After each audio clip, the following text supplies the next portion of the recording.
Yes, I have seen the fan animation for Mushoku Tensei. To answer everybody's question, I have seen it. Even here recently, yesterday, Orsted's favorite employee, I have seen the fan animation. But yes, for those that don't know, I don't know why you wouldn't know. If you do know and you're an anime only, I'm sorry. I kind of feel bad for all the anime onlys that this thing is kind of jumping everywhere. I'm going to avoid the spoilers for a little bit here, but I do want to talk about them in a minute. And I will give a warning for that. But yes, this Lanwen Tuzi studio, which is, I believe, a studio that is mostly people in China. They do state that their director is in Tokyo, but it is basically a group of people, animators, that are looking to do outsourcing. And they did a fan animation of Mushoku Tensei, and it looks really fantastic. Now, I will say there's a couple little things here and there that I don't really like about it, but for the most part, it's like one of those aspects of seeing what passion people put into this, and obviously, they did it for free. I don't see these people being paid for this, and they're obviously doing it probably to get attention. They probably want to work for these companies, and so they're doing something to kind of get their name out there. I mean, they've done a lot of other stuff for things like Arc Knights. They have some fan animations for Arc Knights. They've done some stuff for some other properties as well, like I think Genshin, question mark? I think there's Genshin. Yeah, there's Genshin. There's Genshin stuff.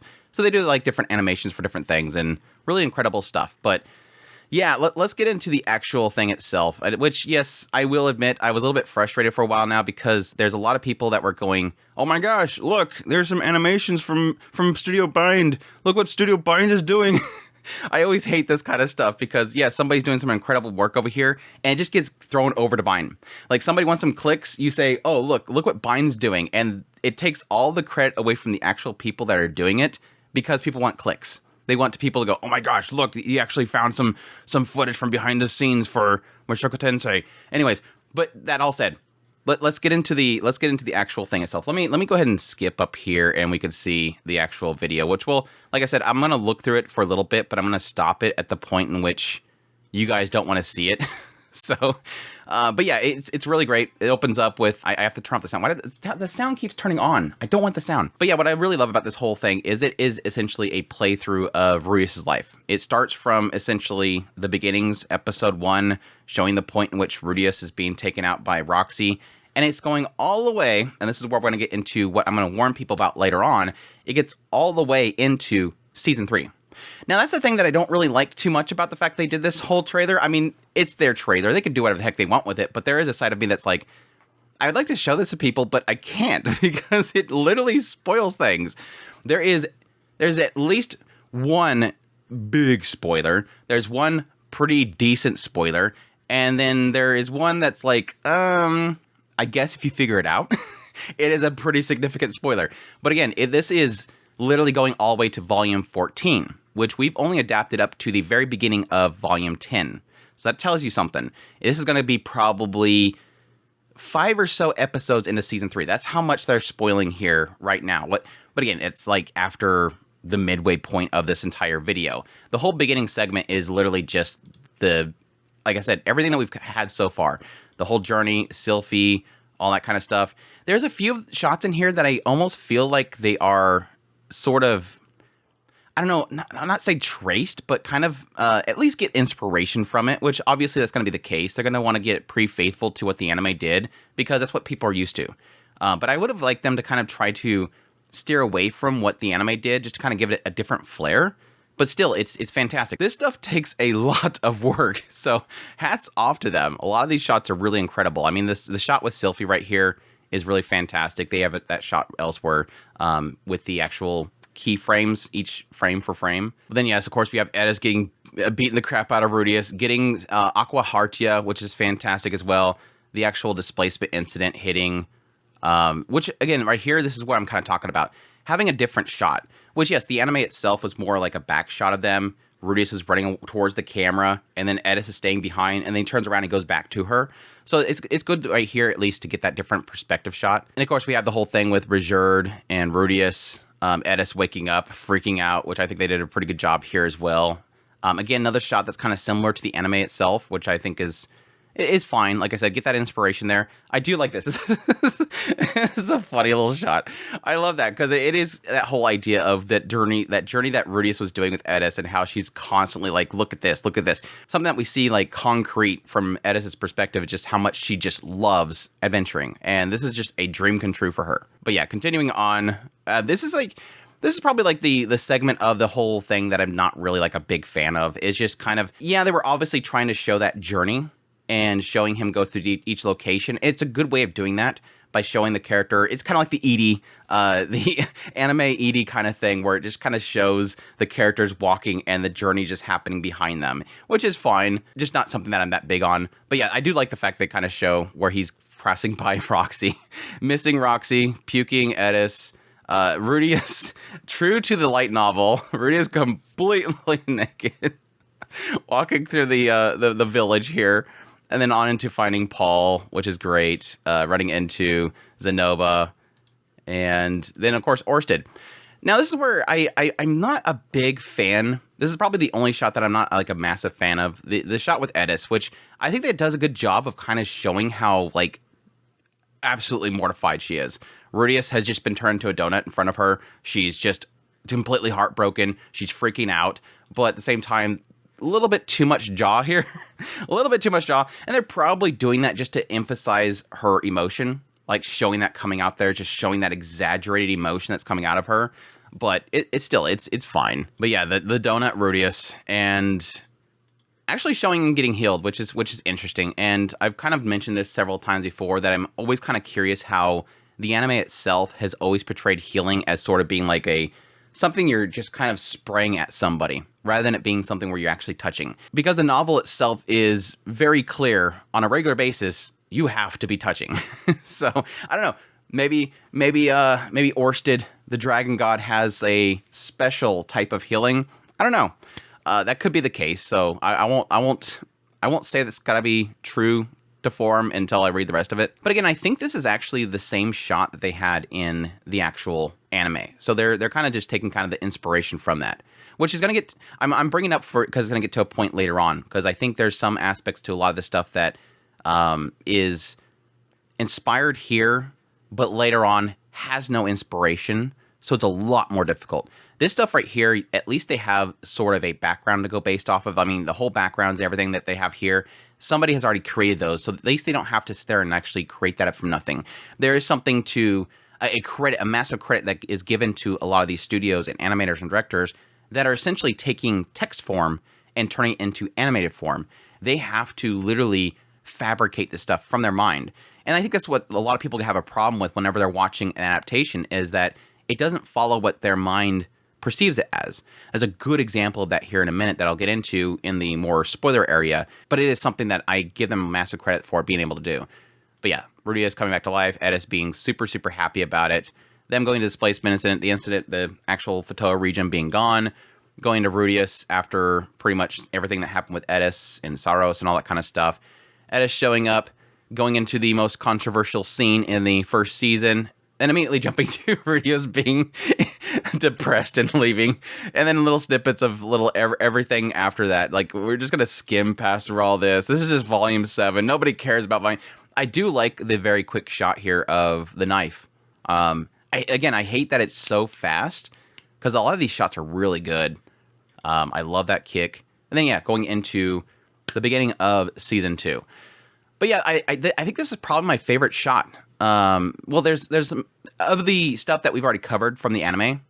This is my favorite shot because it's a great transition. I mean, they should actually take this inspiration for a trailer from their official group, Bind, the studios themselves and everybody.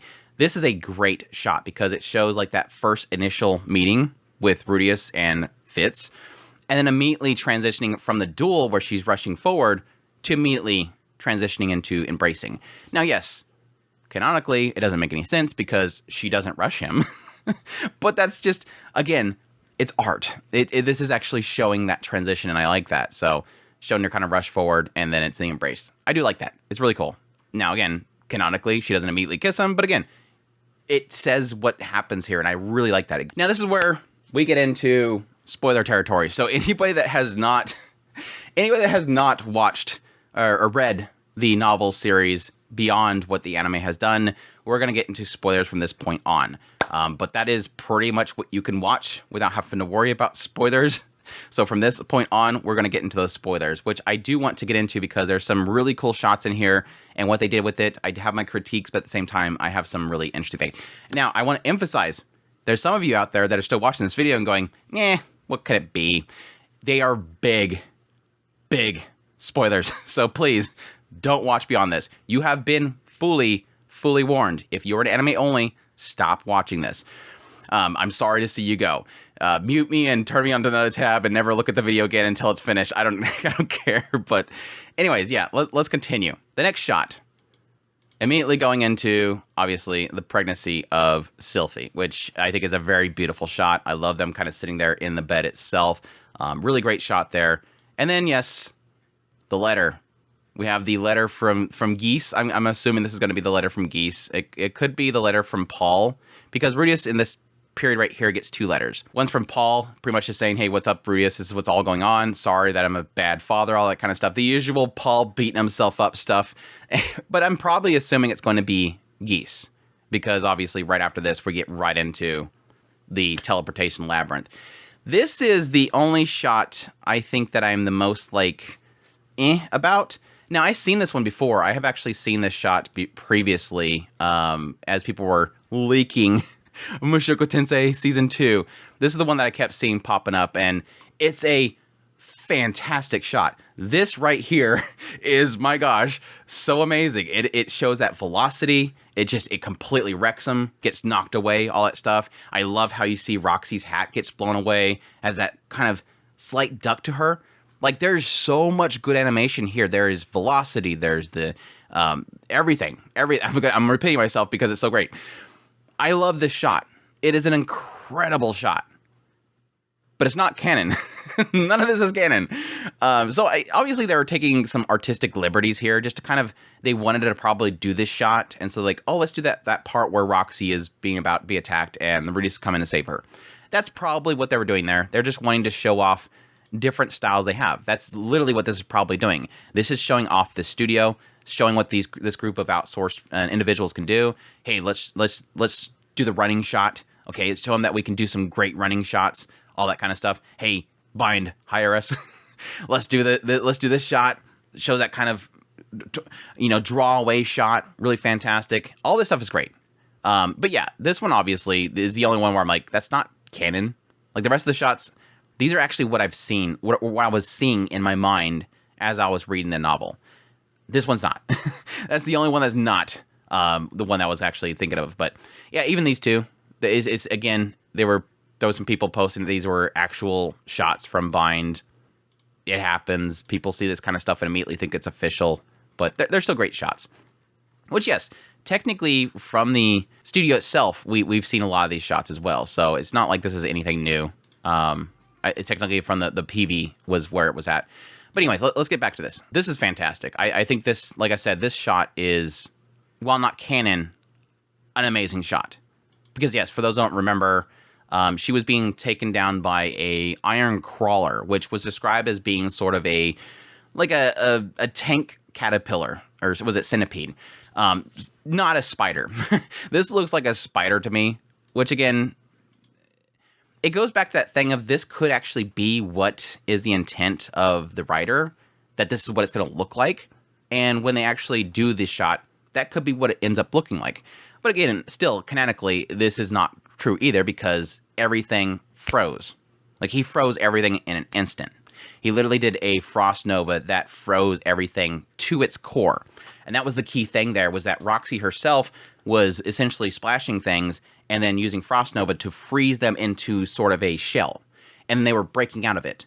Whereas Rudius showed so much power that he literally froze them to the core. And that's, again, this looks cooler though. I admit, this shot looks cooler. It's a fantastic shot. And like I said, just like the hat, Roxy kind of ducking down just a little bit. This is an incredible shot. I think of the entire trailer, even though this isn't canon, this is probably easily the most epic shot. Just seeing how it gets just wrecked and thrown away. It's great. I love it. The next shot, this is kind of an okay shot. I do like how they kind of do a pretty good job of showing how she's tired. because again, she's been in here for a long time and not really getting sleep. She's tired. She's hungry. All that kind of stuff. She's trying to eat monster meat and all that kind of stuff. It's a great shot, and I do like how they have the embrace. Now again, canonically, that's not what happens here. She literally goes, "Hey, wait, what? Who are you?" She doesn't know it's Rudius. She's panicking. So yeah, this isn't really technically canon, and of course we see Zenith. Zenith. We're gonna start getting to the stuff that wrecked me in the novel, and this is where I'm liking. I didn't bring it up earlier, but this is where I'm kind of liking this trailer. This is starting to see sort of what this fan animation group seen, but again, I'm considering that they're obviously going to be using their own spin on things in order to try out different techniques. Like right here, this is probably they probably know full well that this entire room gets frozen and this spider doesn't get blasted. They obviously know that it's going to probably be an iron crawler, not a spider, but that what they're doing here is they're showing their techniques. They're showing how they can do velocity, something getting blasted away, but while still covering the main points of this entire thing. But what I love about this kind of stuff is where I can see somebody's take on what they envisioned is happening in those scenes.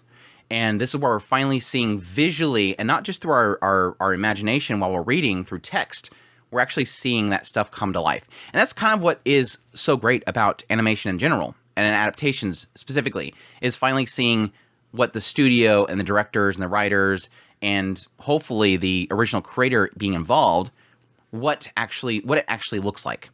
So that's the other kind of bonus to adaptations and these fan animations. But yes, Zenith being captured, still looking exactly like she did when she was back at Buena Village, which is heartbreaking. Heartbreaking. And this shot. This is probably my second favorite shot of the entire thing. Just absolutely showing that just crazy velocity, the characters running. I would assume this is going to be round 2. Round 2 of them going after the Hydra. Obviously, in formation.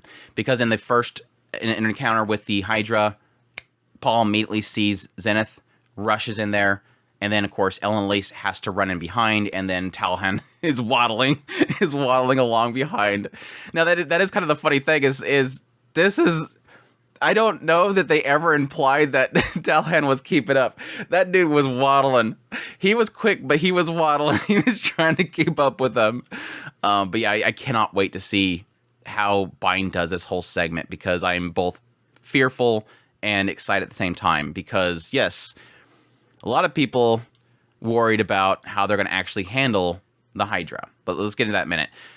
I love this shot. This is probably my second favorite shot. The running would be my third favorite. Really fantastic shot of both Rudius and Roxy side by side fighting against the Hydra. Super cool shot. There's a little bit of animation there that's kind of a little bit of, not the greatest, but I love it. I love it still. But yeah, the Hydra is probably easily the thing that everybody, I think, is worried about with the adaptation of the second half of this second season. The Hydra, please do not be CGI. Please, just anything, just don't be CGI. That's all we're asking. But this looks fantastic. I think this is not quite what I envision the Hydra is going to look like, because I think even the color of the scales isn't right. But still, it looks great. I mean, again, I could never do something like this. I mean, there's fan art. There is, fan sketches and all that kind of stuff, but animation is a big one. But again, this isn't necessarily, it's a fan group, but it's actually a group. It's a studio. But yeah, it looks great. Them fighting. And then here's where we'll get into the biggest spoiler. So again, second massive warning here. If you have not read the novels up to volume 12, do not watch beyond this point. This is the big stuff. This is the stuff that you do not want to know about. You can already get an idea based on what's on the screen right now. But yeah, I do like that they kind of show a lot of shots from the first season. Kind of see all the characters together, the bath scene, everything, the reuniting, all that stuff. And then there's the biggie.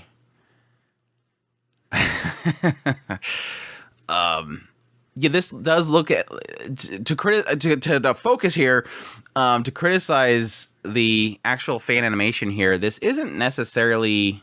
This doesn't look like they actually did anything here. This looks like the shot from the novel, which they probably did that on purpose to make sure that it looks like pretty on point to what the novel shows, because the novel does show this. But still, it sucks. It sucks. It is not good. No bueno. Which I will admit, there is a. Let me bring that up. Now, to be fair, yeah, this is something that they kind of were hinting at in the very first second season trailer, which, granted, this shot, very brief, only really just indicated that Paul's struggling.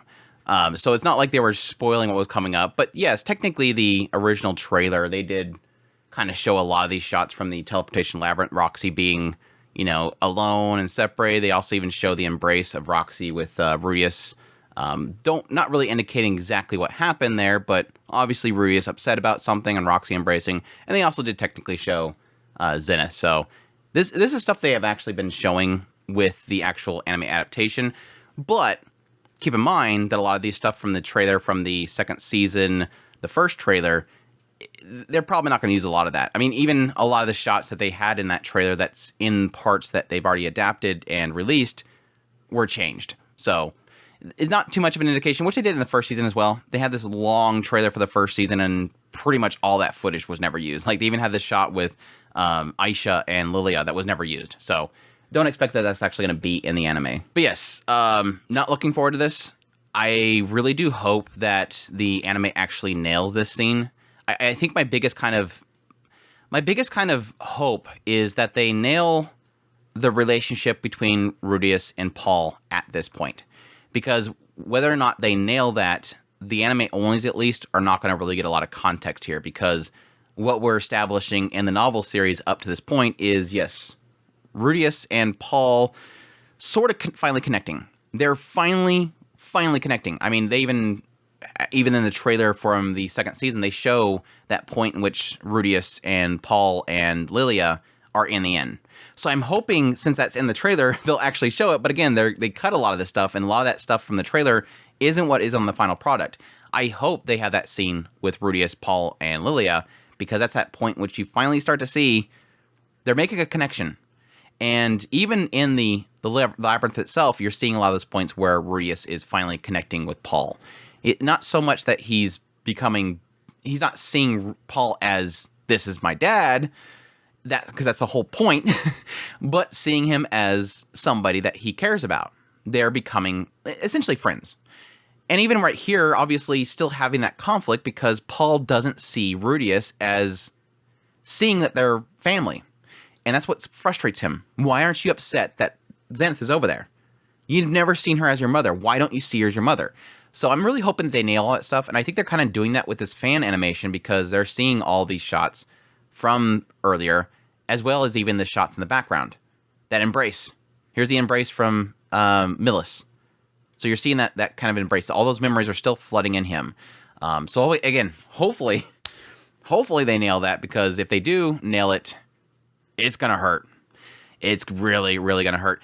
And I will argue, this is going to be weird, I know. I don't want this. I don't know that I want this. I don't know that I want all this in Rudius' mind. Because again, in the novel, this isn't in his mind. So I'd love to hear from you guys if you think that's the case. I really don't know if I want Rudius, right? Because that's something that I can see them doing. We want to ramp up the emotions. So let's show all these memories of Paul and Rudius together. Let's show all the best moments throughout the series so far of Paul and Rudius together. Let's show the bath scene. Let's show them bonding after the whole situation with Sylphie. Let's show them eating dinner together. Because again, and I could be wrong, it's been a while. I'm pretty sure none of this was in Rudius' head. And I do know this is an easy way to strike up emotion, is to show those memories. But at the same time, I don't like that creative liberty, because it's not true to the character. Again, Rudius is not thinking about, oh yeah, I used to eat dinner with him. Oh yeah, that was that time. Oh yeah, that was that time. he's thinking, my father's sitting here, and the life is leaving his eyes. Which is, again, this whole scene's gonna suck. It's gonna suck. No matter what they do, it's gonna suck. But anyways, that's my thoughts there. Really sucks. Not looking forward to it. But yeah, we're gonna get to the controversial scene of season 2, part 2. We're gonna go from literally everybody's crying their eyes out, and everybody's like, "Holy crap, Mushoku Tensei! Hopefully, Bind nailed it. I'm crying. How could they make me cry over Paul, who's a dirtbag?" All that stuff's gonna come up just like it happened with me when I was reading the novel series. Hopefully, they nail it. To literally controversy. Oh my gosh, that Roxy, or oh my gosh, that Rudius. I cannot believe they did that. Which again is something they did show in the original trailer, is this embrace, which let me bring that back up right here, which I think is in the trailer. God, I love that shot. That shot is so beautiful. It is such a beautiful shot. But yeah, they did it in the fan translation, I want to keep on saying fan translation, fan animation. Her embracing him from behind. Just a extremely emotional shot. Really looking forward to how they nail that in the official anime. Really good though. I think this is another part where I thought was really well done. And then going right into, yes, Norn and Rudius in her bedroom together with Paul's sword, which was another really well done shot. Showing Rudius holding back the tears. Again, not canon. They did a little prayer there, but I don't remember if they talked about them like both crying together. He basically came in there and wanted to see the sword, and they offered prayers. But still, it's gonna be hard for Norn. It's gonna be hard for Norn. I don't want to see it. I don't want to see it. And that's where season 2 ends, by the way. Yes, beyond this is even beyond. From this point on, from marker 118 onward, is post season 2. This is where we're going to get into part 1 of season 3, because yes, the season 1 or season 2 should end with the grave. Everything beyond that is way beyond this. So, because after essentially season 2 ends, we're going to start getting into Nanahoshi, her second breakdown, the watermelon summoning, all that kind of stuff. All that stuff happens before finally we get into, something showing up at Rudius' house. Because again, he has to go up before all this stuff, before this last shot. We have to establish that Pedagoose is in the picture. They have to go see Atof. That whole thing has to happen before they come back, bring a little rat with them. This whole thing happens. So I'm curious. I didn't really look hard, but I'm curious. They do show the leftovers. Okay, this is what they're establishing here. I don't see it. I was actually hoping to see something skitter around. I don't see it. I might see it later in post editing, but they do show the plate. We have confirmed a plate sitting here. We have confirmed a plate of leftovers sitting here. Which again, this is what I love about this fan animation, is because you're finally seeing somebody else and how they envisioned the house and how it laid out. But yeah, there's leftovers sitting there. Again, I was kind of hoping that they would have like a rat nearby, but I don't see it. And then of course, Rudius waking up,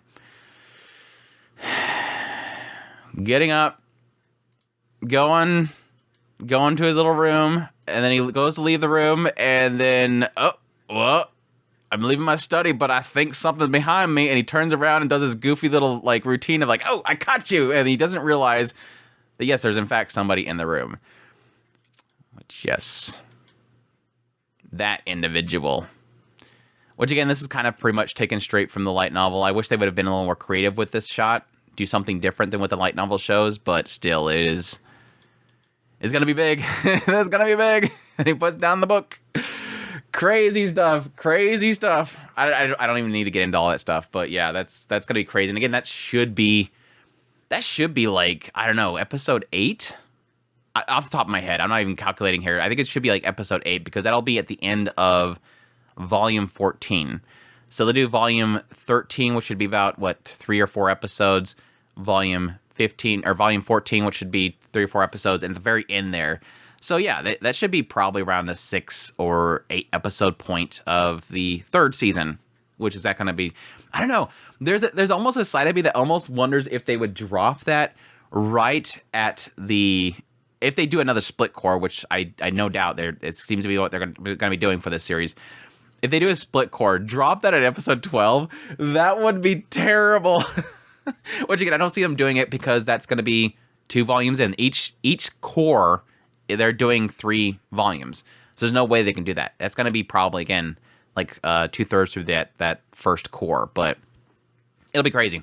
It'll be absolutely crazy. And I think, well, I guess obviously the ending point should be, it would be volume 15. I'm trying to think of what it's at the end of volume 15. That should be him preparing to go fight Orsted, right? Yeah, I think that should be. But anyways, that's for literally 3 years down the road. Who cares? But still, at the end of the day, really great work by Lanwen Tuzi Studio, who has the coolest, the coolest freaking mascot ever. Is literally a bunny with Ponzu in his head, a Shimapon at that.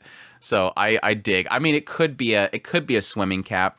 That could be what it is. But anyways, that's my thoughts on this fan animation by a outsourced group from China, which really fantastic stuff there. I think they're from China because that's what it says on Twitter. Like I said, they're directors in Japan, but still, good stuff. Good stuff. Really incredible work, and yes, definitely showing a series love and a great way to get their name out there. Hopefully, Bind picks them up. Pick them up for a couple of these shots. I wouldn't say that all the shots are fantastic, and I would like to see them in the show, but again, like I said before, something like this is a showcase of their abilities, not necessarily a showcase of what happens in the scene. Again, everything's frozen. It's not like he blasts everything, but it shows that they have the ability to create this velocity and this impact that can be used for other shots canonically. Rubis can do this ability on something else, and it can show that wind and everything, their hair being blown away. It's showing how everything is getting sucked to the right, and they're pulling that off so well. But yeah, anyways, that's my thoughts on the fan animation of Mushoku Tensei, not official Bind leaks. I love that whole kind of thing where for like forever I kept seeing whispers here and there of like, oh my gosh, a leak from Bind, click me. Oh, a leak from Bind, click me.